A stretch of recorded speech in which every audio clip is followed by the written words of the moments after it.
திருச்சிற்றம்பலம். ஓம் சிவாமிர்தம் YouTube channel பார்க்கும் இறை அடியார்கள் அன்பர்கள் அனைவருக்கும் மோகனாவின் அன்பு வணக்கம். திருச்சிற்றம்பலம். திருச்சிற்றம்பலம். நாம் இந்த பதிவில் 276 பாடல் பெற்ற சிவஸ்தலங்களில் 56வது சிவஸ்தலமாக பார்க்க இருக்கின்ற சிவஸ்தலம் சோழநாட்டுத்தலம் காவிரி தென்கரை தலங்களில் இடம்பெறுகின்ற திருக்குடவாயில் சிவஸ்தலம். திருச்சிற்றம்பலம்.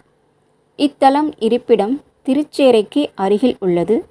திருவாரூரிலிருந்து 16 கிலோமீட்டர் தொலைவிலும் கும்பகோணத்திலிருந்து 15 கிலோமீட்டர் தொலைவிலும் அமைந்துள்ளது. திருச்சிற்றம்பலம். கோயில் திறந்திருக்கும் நேரம் காலை 6 மணி முதல் நண்பகல் 12 மணி வரை, மாலை 4 மணி முதல் இரவு 9 மணி வரை. திருச்சிற்றம்பலம். இத்தலத்து இறைவன் பெயர் புருகநாதர், மற்றொரு பெயர் கோணேஸ்வரர். இறைவி பெயர் பெரியநாயகி. தீர்த்தம் அமிர்த தீர்த்தம். தலவிருட்சம் வாழை. திருச்சிற்றம்பலம். இத்தலத்தின் சிறப்பு திருஞான சம்பந்தர் பெருமான் பாடல் பெற்ற ஸ்தலம். கோச்செங்கட் சோழன் கட்டிய மாடக்கோயில். கட்டுமலை மேல் மூலவர் கம்பீரமாக காட்சியளிக்கின்றார். திருமண பிந்து எனும் முனிவர் பூஜிக்க இறைவன் திருக்குடத்திலிருந்து வெளிப்பட்டு அவரின் தொழுநோயை தீர்த்து அருளிய தலமாகும். பெரியநாயகி அம்மையே துர்க்கையாக வழிபட பெறுவதால் தனியாக துர்க்கை சன்னதி இல்லை. திருச்சிற்றம்பலம். திருச்சிற்றம்பலம். நாம் இந்த பதிவில் திரு ஞானசம்பந்தர் பெருமான் திருக்குடவாயில் என்ற ஸ்தலத்தில் அருளிய தேவார பாடல் ஒன்றை பொருள் உரையுடன் பார்க்கலாம். திருச்சிற்றம்பலம். திருச்சிற்றம்பலம். கலைவாழும் அங்கையீர் கொங்கையாரும் கருங்கூந்தல் அலைவாழும் செஞ்சடையில் அறவும் பிறையும் அமர்வித்தீர் குலை வாழை கமுகம் பொன் பவளம் பழுக்கும் குடவாயில் நிலைவாழும் கோயிலே கோயிலாக நின்றாரே. திருச்சிற்றம்பலம்.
திருச்சிற்றம்பலம்.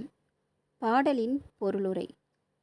ஆண்மானை கரத்தில் ஏந்தி கருங்கூந்தலும் மனம்மிகு அலைகள் கொண்டு விளங்கும் கங்கையை சிவந்த சடையில் வைத்து அரவினையும் மதியையும் அதனுடன் சேர்த்து இணைத்து காட்சி தரும் ஈசனே, வாழையும் பாக்கும் பெருகவும் பொன்னும் பவளமும் செழித்து மேவும் குடவாயில் பதியிலுள்ள கோயிலையே கோயிலாகக் கொண்டு விளங்குபவர் பெருமானார். திருச்சிற்றம்பலம். கலை என்பது ஆண்மான், கொங்கு என்பது மனம், பூந்தாது தேன் என்பதாகும். திருச்சிற்றம்பலம். திருச்சிற்றம்பலம். நாம் இந்த பதிவில் ஆன்மீக தகவலாக பார்க்க இருக்கின்ற தலைப்பு கீழ்நோக்கு நாள் அதற்குண்டான நட்சத்திரங்கள். அதாவது தினசரி காலண்டரில் மேல் நோக்கு நாள் கீழ்நோக்கு நாள் என்று போட்டிருக்கின்றார்களே, அப்படி என்றால் என்ன என்பதையும், மேல்நோக்கு நாளில் செய்ய வேண்டியவை ஏற்கனவே சென்ற பதிவிலே பார்த்தோம். அதற்குண்டான நட்சத்திரங்களையும் பார்த்தோம். இந்த பதிவில் கீழ்நோக்கு நாள் அதற்குண்டான நட்சத்திரங்கள் என்ன வேலைகளை செய்யலாம் என்பதை இந்த பதிவில் நாம் தெரிந்து கொள்ளலாம். திருச்சிற்றம்பலம். கீழ்நோக்கு நாள்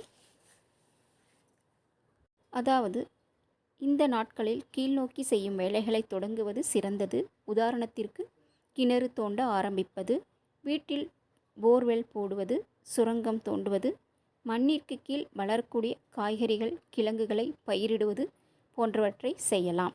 இதற்குண்டான நட்சத்திரங்கள் கிருத்திகை, பரணி, பூரம், ஆயில்யம், விசாகம், மகம், மூலம், பூராடம், பூரட்டாதி ஆகிய 9 நட்சத்திரங்களும் கீழ்நோக்கு நட்சத்திரங்கள் ஆகும்.